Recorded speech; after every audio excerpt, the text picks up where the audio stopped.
Tonight, the big conversation, Galamsey is back, resurrecting a dead campaign. It's something we're going to be scrutinizing quite closely today on the show. My colleague, Lateef Idris, is with me here because he's been traveling with the sector minister, Lands and Natural Resources Minister, and we'll try and break down what he saw and then have a conversation on the back of it. There are some dire warnings, really scary ones that merits a declaration of an emergency as far as this is concerned, especially within the season we are in, with the dry season upon us. Now, what do we know so far? We know that government is supposed to, in the coming days, revise its approach to tackling illegal mining following a resurgence in this particular menace. Why is that? This particular minister, he's the Lands and Natural Resources Minister, had mentioned that illegal miners are back on site in the particular area of the Ashanti region, though. This is a forest reserve. That's where he visited, and that's where he himself was surprised to find that the miners were back in spite of the work that the government had done in uprooting the miners. And if you look at the forest reserve, for example, where the water bodies running through, a lot of them, the color of the water itself, and this is the water that ends up eventually in your homes in the taps, because the Ghana Water Company has to treat it. The discovery was made during an unannounced visit to the Oda River, and this is the Oda Forest Reserve actually, and the water body, as you see, runs through the particular forest as well. 16,000 hectares of forest reserve in the Ashanti region. A significant part of that has already been damaged. Lateef, how much of the land has been destroyed already? So we are looking at this forest reserve. It's in the Galamsey Central District of the Ashanti region. 16,000 hectares of forest reserve. In there, we have the Oda River. So the Oda River is there, and then this forest reserve, which is 16,000 hectares in size, is also there. I'm going to be showing you pictures of this, as you can see. What are we seeing on our screens there? So this is part of the forest reserve that has been declared now free zone by these illegal miners who are operating there. This is a thick forest reserve, but as you can see, it is like a playing field now.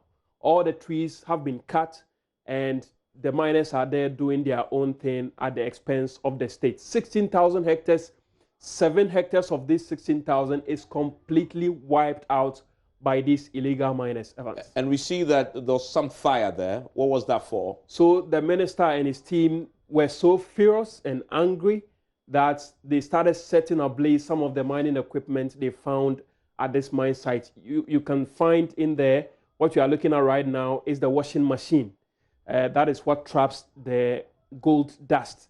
And then they transport it to wherever they are undertaking their activities to extract the real gold out of it. It's clear to me from watching that he went with some police and military protection. So he was accompanied by some police officers and military personnel also, who were provided for by the DISEC and then REXEC in the Ashanti region.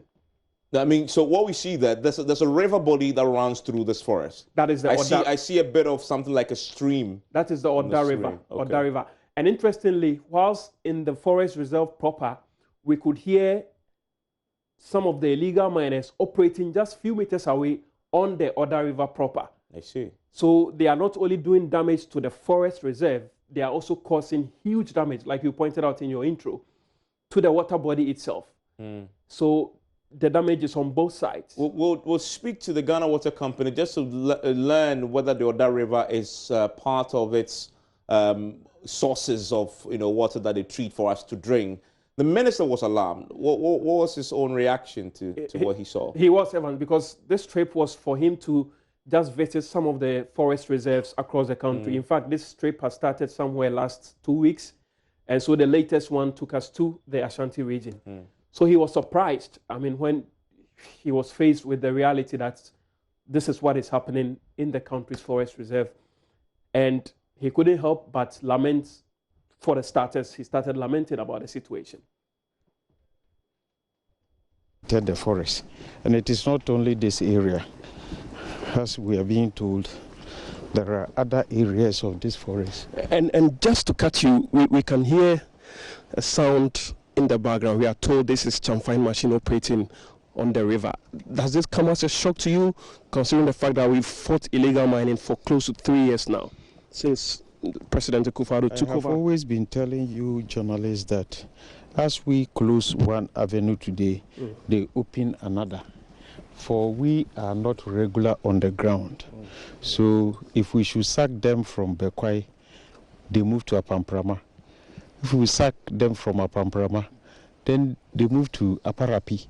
That's what they do, right? So where they see that we are very active on the ground at this or that forest, they'll move to another forest. I mean, and the shot there that we saw whilst you're talking to him just shows the extent of the devastation. I mean, this must have been happening for quite some time. Not entirely true. This has taken just less than a month for this whole damage. That we saw. Exactly. I see. The forest guard we spoke to said he's been patrolling this forest reserve throughout the holidays when people were out. And he never saw this. And this wasn't there. So he told us that this happened just in 3 weeks. So it has just taken 3 weeks to destroy 7 hectares of the 16,000 hectares. Now, if we allow these to continue, you can only imagine what will happen in 2 months, in 3 months, to this very precious forest reserve. It begs the question, and you asked rightly, what has happened really? Because since the president launched this campaign in partnership with the media in 2017, from what we're seeing, is the minister announcing any new measures? So there is a new strategy. The minister wouldn't entirely admit that the current strategy has failed, but he says they are introducing new strategies. That is, in the past, the Interministerial Committee, the minister himself, Operation Vanguard, and all the players in the anti-Galamsey war had the powers to just arrest and retrieve illegal mining equipment. Now, he says they are going to set ablaze. They are going to burn all these illegal mining machines, apart from excavators, which they will just bring earth-moving equipment to tow out of the mine site.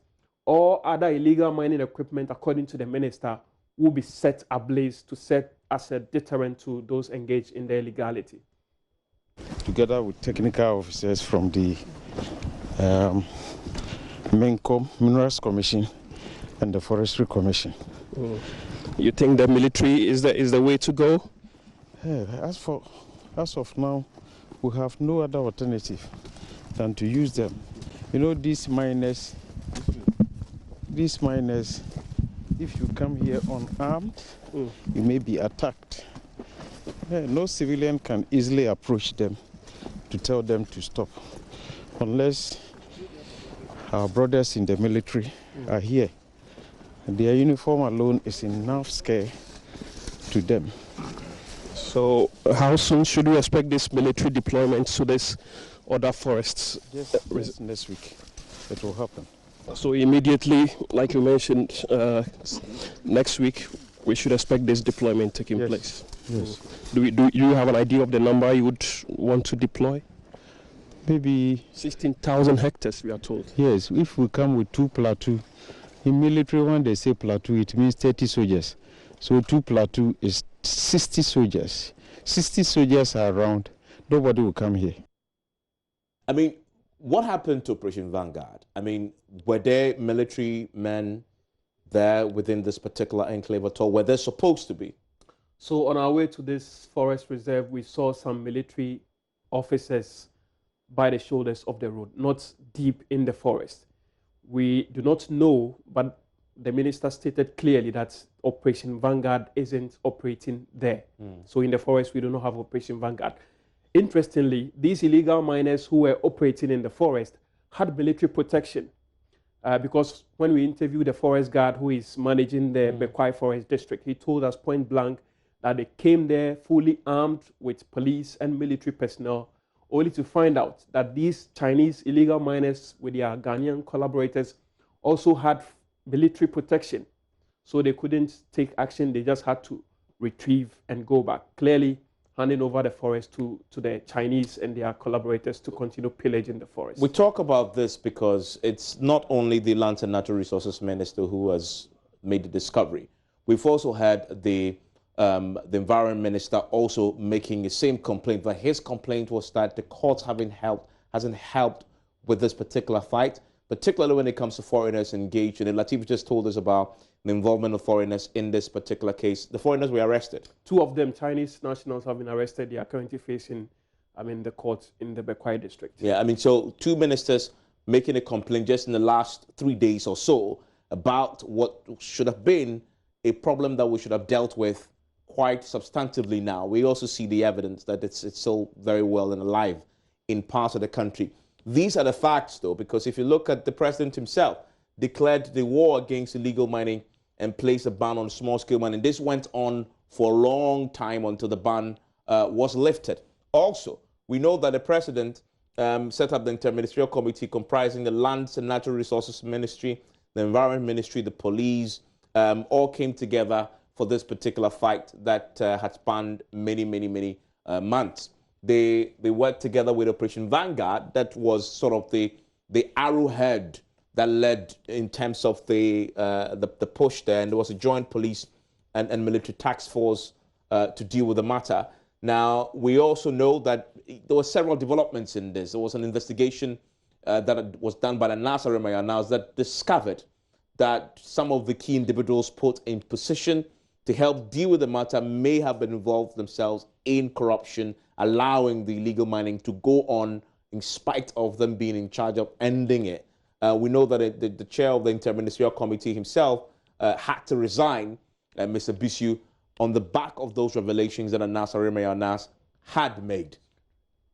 And it continued. In August last year, the anti-Galamsey law, which really prescribes a minimum of 15 years and a maximum of 25 years jail sentence for offenders, was also passed, just to make this a bit more punitive and a deterrent for those involved in it. It appears clearly from what we are seeing that it's not helping because of the bit about enforcement as well.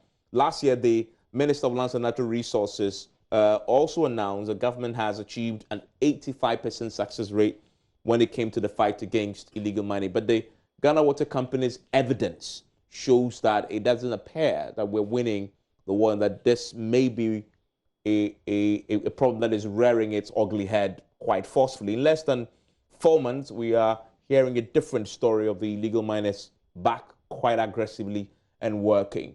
This is a campaign that people really put their lives on the line for, including the president himself. We'll hear what he said when in the heat of this campaign, about what it means for himself and his political ambitions. It appears the campaign, it's not appears, it's clear, the campaign has been dead for a while.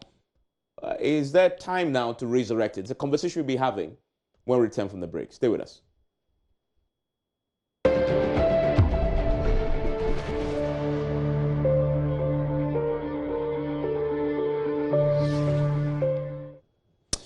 And you are live on PM Express tonight. And in the studio with me is the communications manager with the Ghana Water Company, Mrs. Talimate. Also with me is Ken Ashigbe, who I'm sure you've seen here before on the same topic in his various manifestations. We're back to, I guess, square one for many. We'll get into that shortly, so you begin to appreciate. You've seen the devastation that the minister himself saw. The environment minister also had his own say about why this hasn't really achieved as much as they had anticipated. But Ken, you've told me already on radio that this is not something that surprises you, but definitely when you started the campaign earlier, 2017, you were hoping that by 2020, you would have seen significant progress, far more than you see now.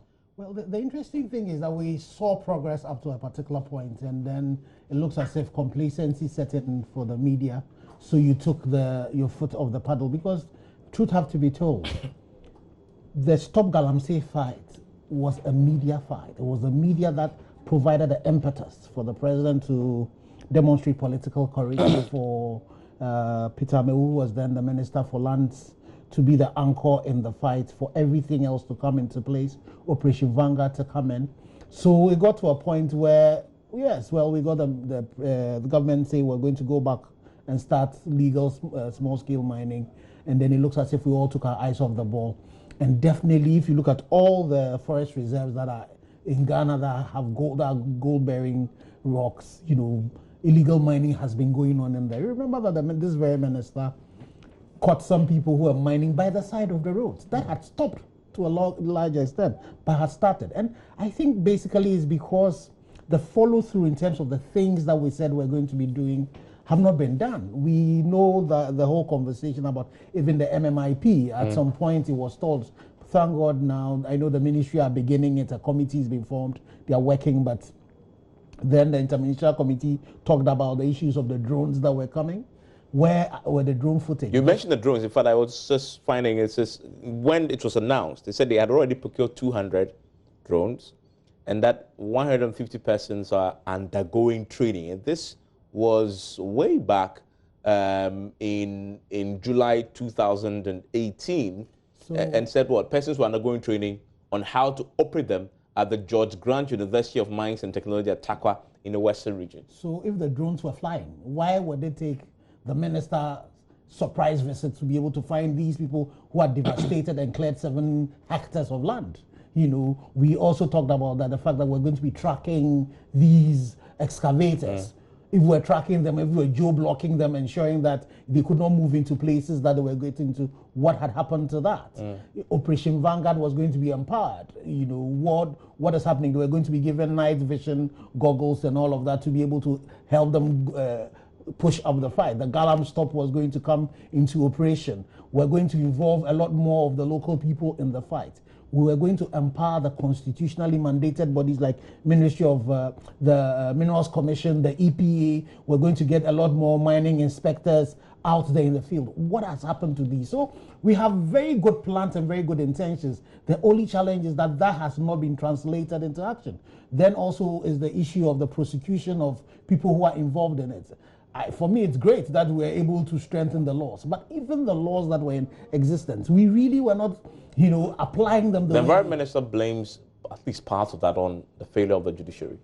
I don't think it's only just the judiciary. The judiciary have their part to play, but you see, the whole chain, the whole judicial delivery chain starts from the investigators. How good are the investigators when these people are arrested, and how are they collecting the data? How good are the prosecutors who are actually prosecuting these cases? Definitely, you come to the issues of the judges. It was not you know, a judge who filed a knowledge prosecutor for Aisha Wan to be deported. So there are a lot of blame to go around. And so for me, when we hear the ministers complain about the justice delivery system, what specifically are the issues that are causing these things to happen? Because still we deal with them and we just talk about them as problems. It would continue happening. Bear in mind that the last two Chief Justices gave us 14 specialized courts to deal with that. What has happened to all of this? Yeah. In all of this, to Evans, you, the media, we'll come to that. We'll come to how that part of the story hasn't really played out the way we expected it to.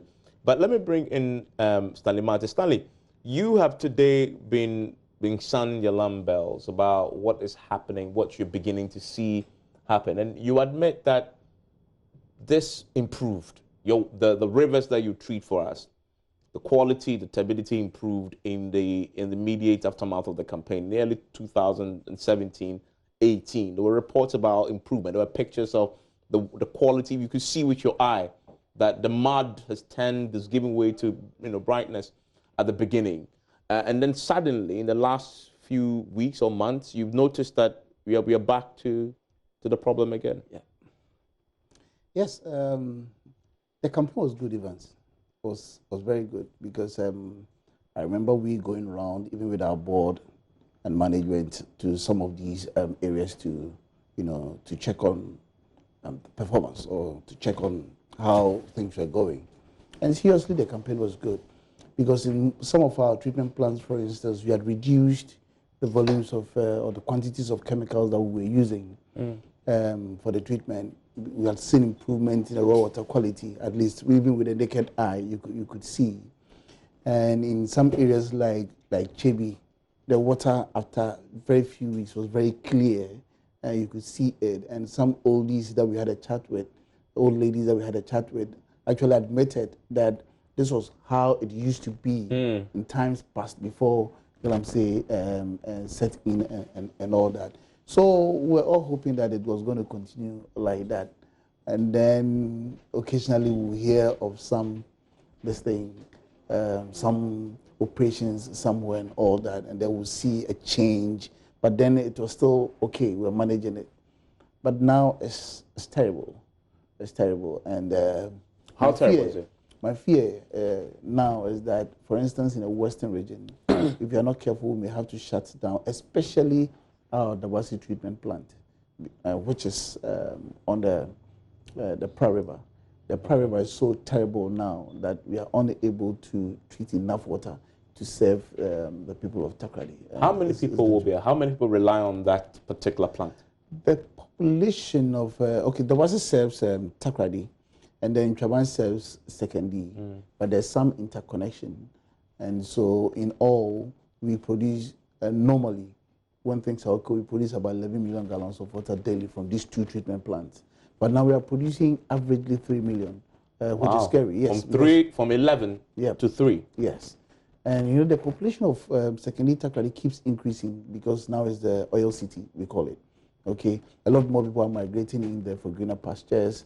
There are lots of businesses, investments, and stuff ongoing within the area. So even serving them is a challenge. With the 11 million, it's a challenge. So for us to now reduce it to about 3 million, then it's terrible.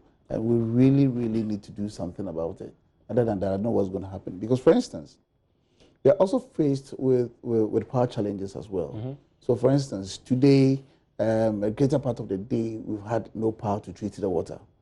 Okay, so now power is a problem, and then Galamsey is also a problem. And now we're in the dry season, so the river levels itself is very low. And because of the Galamsey operations, we have a lot of siltation around the intake area. So we are unable to abstract enough water. Now, the little that you abstract, we will have to lose about 40% because of the high turbidity. So now with the 60% that is left, the 60% I'm talking about is less than, let's say, 1.5 million gallons, okay? And you have to treat with a lot of chemicals and all that. So it gets to a point where it is not economically prudent for us to be treating the water for the people. And when we get to that level, we may have to shut it down entirely. And this is not going to be the first time, because we've had such experiences before where we had to shut down some treatment plants, especially the JB treatment plant. Almost every year we're shutting it down for averagely 4 months. Okay, yes, it got to a point the whole year we're not treating water from Chebi.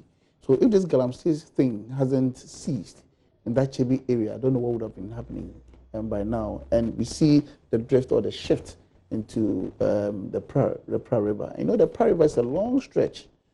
Okay, it meanders through 3 regions or so before it enters the sea in the western region. And we have 3 treatment plants on the Pra River. We are even trying to... Are they all been affected by this? Yes, exactly, because it starts from upstream.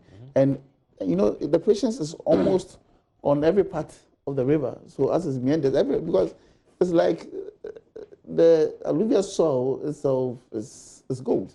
So they are doing it everywhere, and even around our intake area, they're doing it. You know, so it's a serious challenge. I'm curious. When did you start noticing this seriousness with the problem? I mean, because you improved up onto a point. At what point did you start noticing that the problem is coming back and it's becoming an issue? You're talking about our current situation. Current situation, yeah. We even had rains somewhere early December, but then immediately after we had very severe Hamilton. Okay, so immediately after the levels started going down, and when the levels are down, then the situation becomes very okay for Galamsey operations to go on. Okay, so when the levels are down, then they have access to the soil. They can stir. They don't have to go deep to stir. So they stir the soil, the alluvial soil, and then they're able to fetch and to wash and all that. And because the water is not enough, it makes it seriously turbid. I wish I could use the word viscosity for you to check. The water becomes very thick. Very thick. And like oil. Normally we use viscosity for oil, but then allow me to use that, because that's how it feels like. And it's very, very thick. And when it so happens it's become very difficult for you to separate the mud from the water, even when you use the right chemicals. We use alum in coagulating the filth so we can have a separation of the filth from the clear water. And you use that and you still cannot get clear water. So it becomes very, very difficult. So this must have been the last 1 month. That's when you started noticing how this. No, this more next than a month now, because somewhere around second week in December. We realized a change in the turbidity of the raw water. I mean, Kenry, I'm listening to this, and he says, well, it happened in Chibi, but clearly, this problem that we are talking about, it's not only affecting environment, it's lives at stake here, because if water doesn't come in a place like the Western Region, Takoradi, that could be serious. But I doubt that people themselves appreciate. Well, you see, the interesting thing is we've been here before, and this is the signal of where we got to the tipping point. Yes. Exactly when you got Ghana Water beginning to shut a lot of the plants, So we had a lot of these plants shutting down, and, it was very brazen. You could, as you said, you could see them from the treatment plant that was actually they mining those spaces. And that's where we've gotten to. So when the fight was on, you found out that most of the people left the places that you could see them, but now they're coming back. So it's telling you that we've gotten, it's not only is the fact that very soon we would have to be importing water, and I don't know where that is going to come from, even with the water that we have, people can afford them. But the challenges with the diseases that we are seeing, the loss of vegetation that we're seeing, to the extent that the Minister for Environment talked about the amount of money that we're required to be able to reclaim the land. And we've not seen all of that coming in as gold to us. So it is a crisis situation. And for me, the litmus test was Ghana Water. Once Ghana Water starts talking about the possibility of shutting down the plant, it tells you that we are back to pre-2016 when but that is very disturbing. All the work that you guys put in, the president, the media, it appears, and I'll come to the media as a separate part of the conversation, that we've allowed all that gain to erode. Completely. And it's so sad that how did we get here when we have had, so there's Operation Vanguard that is supposed to be working, there's the Interministerial Committee Against Illegal Mining that is supposed to be working, Minerals Commission, EPA, the forestry, So I hear you talking to the forestry, and then there's supposed to be somebody who has been patrolling that. Yes. 3 weeks he's not gone back. He's gone back patrolling. Yeah. And his explanation was that this must have happened in the last 3 weeks. Yeah. But that's complete failure. And who is holding him to account? Yeah. Who is holding that district manager of the forestry commission to account? Who is holding the DCE in that particular community? Because bear in mind, the DCE is the chairperson of the district mining committee. Yeah. He's the chairperson of the district security committee. Yeah. These lands are owned by chiefs. Who are the chiefs or the landowners who own these places, who are bringing these people in? So till we start holding people accountable, we don't need a minister leaving his job in Accra to provide policy direction, to be in the field to be able to check this. Who are the people who have let us down in this particular situation? Until we start making sure that they pay for what it is that they're doing, these things really... Here's what even makes it even more pronounced. This particular area is known for Galamsey. Yes. Amansie. Yes. I mean, I've been to Amansie before. It's like the hub in the West, in the Ashanti region for it. So because this is not a place you should take your eyes off the ball at all. And you mentioned the district mining committees, the DCs are there, but they are political elements. Yeah, but I mean, why? I think, isn't that the heart of the problem, the politics? I think when it comes to some of these things, we should depoliticize them. You understand? Because it's affecting everybody.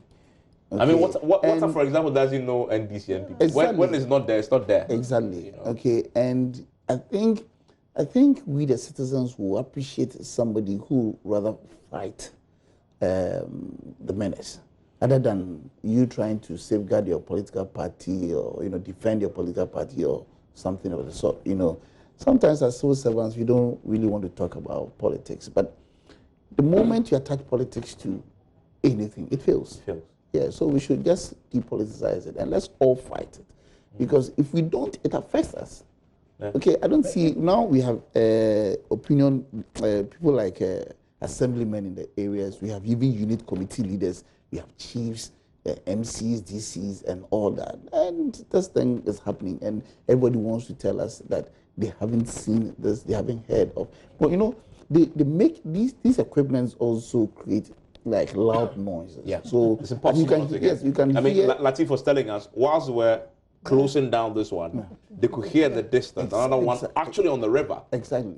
You know, so even from the community, so it's they should be hearing some of these. And meanwhile, they have somebody who was supervising, who was supposed to be monitoring. Yes, you mentioned it. Yes, but it claims he's not Evans, you remember that CDD did some survey about Galamsey, and the large chunk of people supported the fight. Yeah. So for even the politicians, they should bear in mind that the few people who are benefiting from this, when it comes to voting, people are experiencing the They're in the minority. They are in the minority. People's lands are being destroyed. People are, silicosis are affecting people. Yes, in the short term, a few people might be benefit from that. But when it comes to casting the vote, at least the surveys that have been carried out says that majority support this. And if we go back to it, and that's why for me it's important that the media gets into this place so that we elevate the conversation. It should not be lost on the NDC, MPP front, because that's what happens on the local front. When it gets to the local front, that really happens. And we really need to call the people who are supposed to be working out, we need to call them out. I remember a typical example where the grid coal lines were being mined and was at the verge of being collapsing. I remember Chronicle carried that story, and then the DC in that particular community said he didn't know about that. You who are responsible for the national security within the district, who are giving intelligence briefs on a daily basis, you say you don't know this.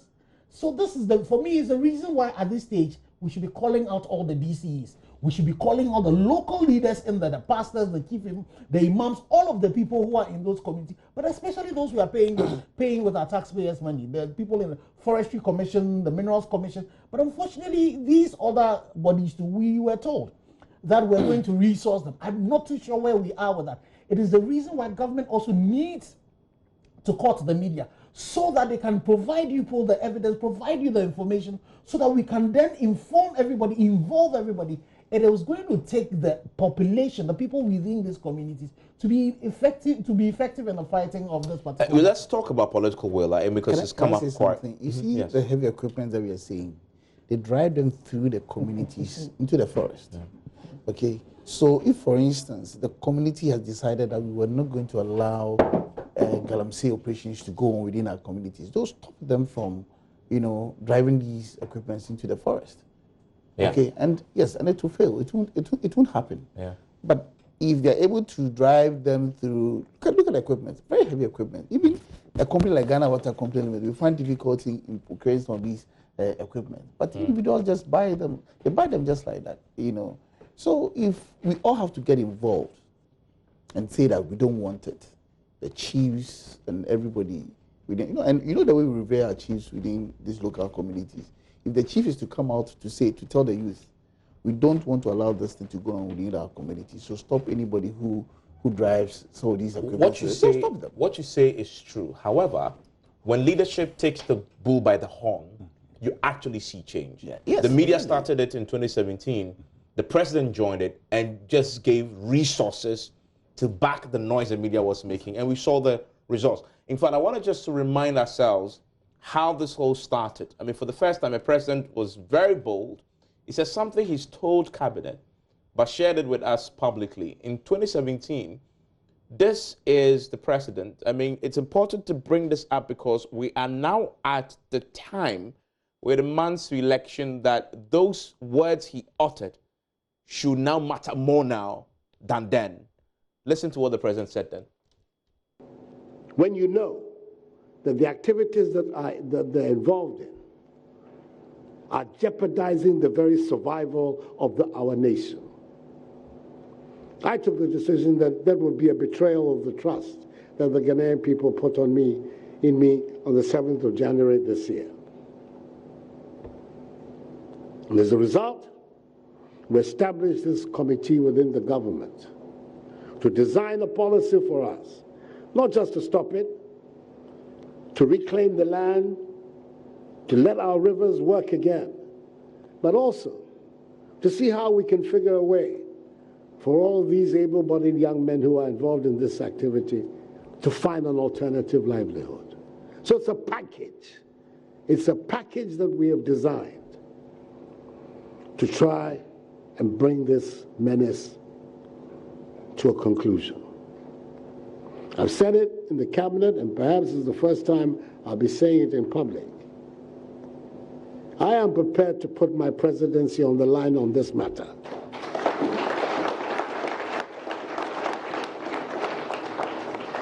I've heard it being said that I should be careful. Many of these people voted for me, and if I continue this exercise, perhaps they will not vote for me again. If by the grace of God I'm in a position, my party allows me to go again, and I have the health and everything to go again, that I'll not get it again. And I'll say to myself, well, this is a choice that all of us have to make as human beings. You do what you think is right, or do you do what you think will allow you to get along? I think that you do what you think is right. That is what you're required to do. Ken, these are powerful words. It's worth reminding, and I must repeat, and I don't know if you agree, that these words mean more now in an election year than it meant in 2017. This is when we need him to really keep this word. I believe the president means well. So for me, I think, Mr. President, it is good to do what is right. So please, let's hold your leaders, the people you've selected, to be able to do this job for you, because you've demonstrated it. But what is left is that whether the people you have empowered to do it have lived the conviction, it's what we want to see. I'm happy that the Minister for Lands is beginning to do what his predecessor did, because for a while, for us in the coalition, we really were we're not seeing that. And we all need to encourage him to really be able to do that. And I think the thing that will really let people follow the president in saying that we will do what is right rather than what is expedient is to ensure that these leaders, and it starts with the local government authorities who are within those communities, if you can't do the job, it's either that you're so incompetent that these things can be done around you, or you're complicit. We need to start holding those people and letting them know that if you can't follow the president in doing what is right, then you do not deserve to be the person representing him in the community. We need to ensure that those in the Forestry Commission, those in the Minerals Commission, all of those people who are paid with the taxpayers' money, who have to act and are not acting, we need to hold them, because this is an existential challenge. And we need to ask, as we're asking the MPP, we need to ask the NDC, we need to ask the other political parties, what is your concrete plans? We don't want just faluting talk. We actually want concrete things that you are going to do to ensure that we can resolve this problem, because it cannot be a cycle such that we do this and we come to where Ghana Water is at anymore. We are again back at this point where we have to. So you're saying that this year being an election year, they're going to be drafting their manifestos. You want to see this part of their plan going into the next. Concrete. We want to see what, because you see, this one is not something you are going to do in the short term.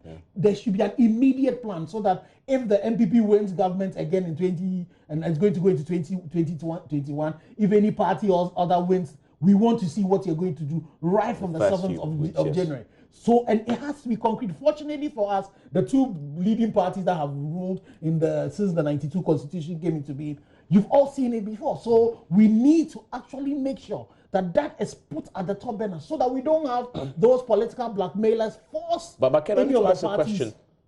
John Mahama, John Mills, all of them attempted something. In fact, John Mahama took it even further. I remember when Haruna Inusa Hussein was there, it was a more brutal frontal one, lasted shortly, traveled across the country, bent, and you remember the reference of people, and then it fizzled out. He was also changed. In the same way as Amewu also was changed. Yeah, and then it fizzled out. Post all of them, if you look at it, post all those changes, then we go back again to it. So that's why for me, I'm saying that it's better late for this minister than never, that he's come back and he's going to do this. And we need to support him, because trust me, Evans, by now, there are people who are at him, pushing, that the things he's going to say, the things he's going to do. That should not happen. The only way they would be able to do it is if, as media, we support the positive things that they're doing. We need to send our people back into the field, send them into the areas where Galamsey was rife, where we're seeing a lot of silicosis. We need to go back to the Interministerial Committee. They should give us reports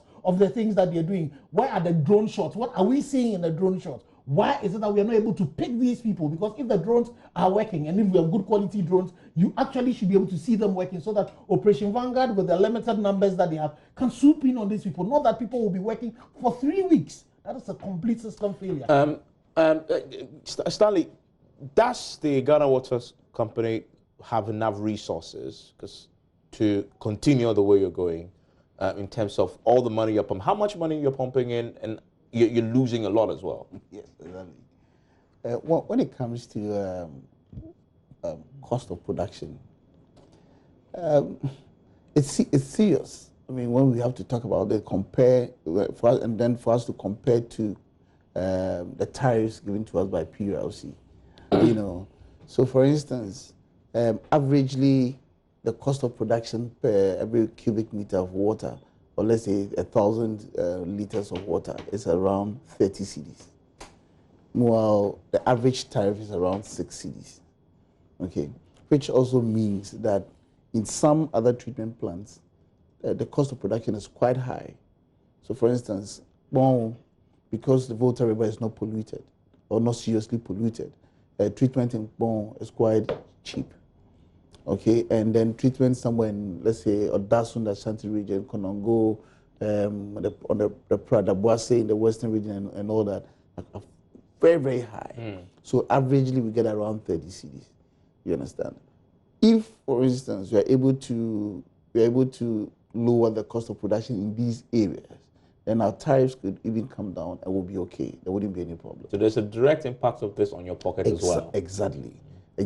And look at the cost of energy now. Our equipments are also not created or not manufactured to treat or to abstract such turbid water. You understand? So which means that instead of, let's say, servicing this equipment as a once in a month or twice in a month, we have had to do it every week. Okay, because it's not just fine sand, but there are stone particles as well. So when they go into the sump and everything, they destroy it. So you always have to shut down, dismantle the whole equipment and wash clean because it will be filled with mud. Okay, so we have had to do this more frequently so that we can at least maintain the equipment. So it makes it more expensive so that our downtimes at this thing is quite high. So it affects the volumes of water that we even pump into the system. Now, when we are not getting enough water into the system, then we also have the challenge of disease outbreaks and people resorting to other sources of water, which also could create some challenges within our health sector and all that. You understand? So it's a compound, very, very, very compounded situation that we really need to manage it very well, so that at least we can keep the health of our citizens, for our citizens to be productive. Accra is not at risk, is it? Accra is not at risk. Accra is at risk, because maybe but not from Galamsey. Accra, people will start waking up. The thing with Western region is fine. Accra is not at risk. The same risk is in Accra, but not with Galamsey. Because the the Densu River is also seriously polluted by farming activities, industrial effluent, and rubbish. You know, the most communities, especially in Sawam, a lot of people dump in all manner of rubbish. Now we're also seeing a lot of development along the banks, and people are just diverting their waste water into the river body and all that. Okay, so it creates algae, cyanotoxins, and makes it very difficult to treat to get to that standard that we need to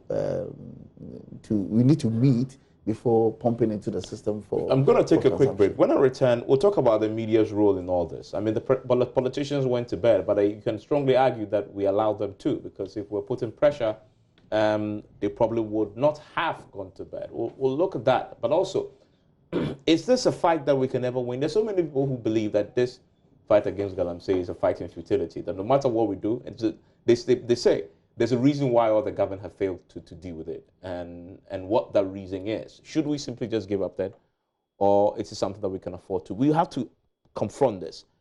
The evidence shows that in 2017, when we did, there was a joint.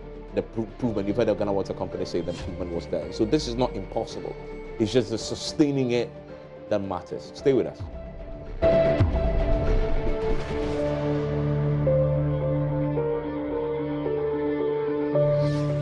Live on PM Express on this very important conversation. Ken calls it an existential threat, and it is. Very soon, if we don't fix the problem, we will possibly be extinct. We will be importing water. Can you imagine what that looks like? You'll be complaining that you're paying far more for your water that you drink, but it's because of your own failure to do what you're supposed to do as a citizen. And that's where we come to next, Ken. You are a media person through and through, and that's where you decided to use to galvanize the base when you started this in 2017. Admittedly, the media sort of also eased off, the politicians eased off. But I play the devil's advocate. I mean, it's impossible to run a campaign in infinity. Well, I agree. So definitely for this campaign, there have to be various phases of the campaign. We had done a lot of the sensitization with national interest. Everybody was interested in it. We had done the engagement at the various communities and all of that. But now we needed to move to the next level where we tackled the people who are at the heart of this. You remember that the commander of Operation Vanguard had talked about that it was time we went to the people who were funding this. As Mr. Mate said, these equipment, even Ghana Water finds it difficult to purchase. And you have people who are able to purchase these excavators, bring these chamfans in. These people would not be the masses. They are not the people in the pits.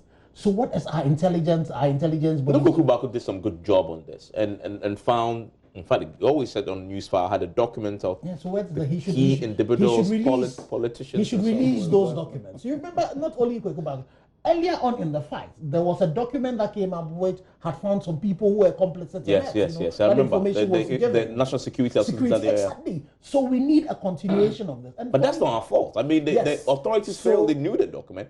They commissioned it, have the report, and haven't done it. So what we need to do, so you see, the things that the media, the politicians respond to is what the voting populace would report. So we need to also continue reporting it. Sometimes I can understand when you say, okay, so Anas did some work on this, and then with the interministerial committee, nothing has happened to it. But so we need how far are you going to asking the special prosecutor, where exactly have you gone with that particular case that's happening? And we need, and it has to be a concerted effort to say that, yes, we cannot continue fighting this, but if you start seeing these signals, and a typical signal is what Ghana Water is telling us, then definitely this is happening. So those radio stations in the communities where this are happening, they also can't say, they can't see what is happening. And we can't say that once, because we reported, nothing happens. We need to keep at it, because when it comes to being taken down, we also will be taken down. If it comes to mentioning those who have eaten the python,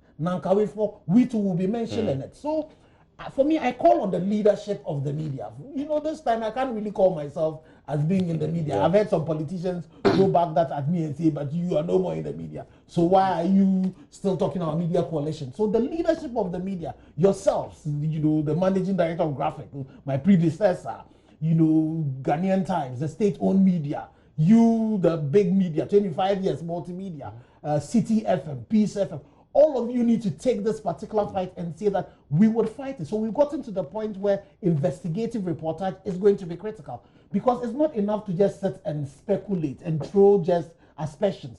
We need to be able to get what is actually happening. Why are the courts not being able to find, you know, these people guilty? Which judges are shielding these people? Which judges are not doing what they ought to do? We need to follow through all of that. The interministerial committee, the things that they said they are going to do, where are they with that? We need to report it. I remember the last time I was in this studio, we were discussing community mining. Yeah. What has happened to community mining? Because if the community... After the big fanfare, the launch... Exactly. So the community miners, if they were mining in the areas of mining, the forest reserve, what this will happen, because they also want to protect their work, they would ensure that these people are not doing it. And are we not scaling it up as fast as we ought to do? Because I think that generally the solutions are on the table. Yeah, but Ken, even with the community mining, they still need to wash it. When they wash it, what do they divert the No. water? So if you look at the way the community mining was planned, we were supposed to provide them. You see, bear in mind, we can do legal small-scale mining in a sustainable way. So they were not supposed to do anything close to water. close to the water bodies. So they were supposed to provide them with the engineering that would allow them. Currently, the UMAT have come out with ways in which you can extract gold. But definitely alluvial mining is completely outlawed. Nobody is supposed to be mining on our water bodies. So that one shouldn't happen. But the problem is, every drainage ends up in a river body. So wherever you do it, and you can't mine without washing. So what would you rather have? No. I think we should manage it well. Let's put this one. You can do small-scale mining, have your tailing dams such that you contain them, and it would not. So that they're actually great small-scale miners. When you go to the places that they've mined, they reclaim the land. You'll be surprised. So it's not as if small-scale mining cannot exist. The only thing is that most of these people are doing it, and the reason why they do it is because they don't have to spend the money to do the right thing and reclaim, so etc. their margins are larger. Yeah. So what would you want to see to help you solve the problem that you're predicting might happen if you don't deal with this? Stop it completely, ban it. What is it? It's a difficult situation, But for me, we need to do some opportunity cost. Okay, so that we want to know how much government is making from, let's say, or how much revenue government is making from small-scale mining, as to the health of citizens, as the productivity of citizens. So that if we think that we can make some is beneficial here, then let's see how. I mean, that opportunity cost it's done already. I mean, there's no way destruction, even if there's no destruction of the environment alone in itself, it is an argument that you can't beat. You can't put money on. Look, I traveled this trip to the Bode National Park. If you look at that environment. The millions it's making for Ghana, we haven't even quantified it yet. That's the people, all whites, paying top dollar to stay there. I mean, we have to do it, but not because we want to justify the other one. I think we just have to do it so that we know how much it means for us to have these forests. But if you're not careful, we'll have to shut down within the next 2 to 3 weeks. If you don't get, if you're unable to stop it on the Pra River, and we don't get even rains, we may have to shut down the water treatment plant. 2 to 3 weeks. Yes, which means that Takoradi will be without water. Completely. And look at the investments in Takoradi now and the population. Can we survive it? We can't. Thank you very much, Stanley Mate. Thank you, Ken, again. My name is Evans Mensah. We'll continue this tomorrow. Hopefully, this is an election year, so it will bite a bit, but we have to do it. At least the president has just set the tone in 2017. Enjoy the rest of it.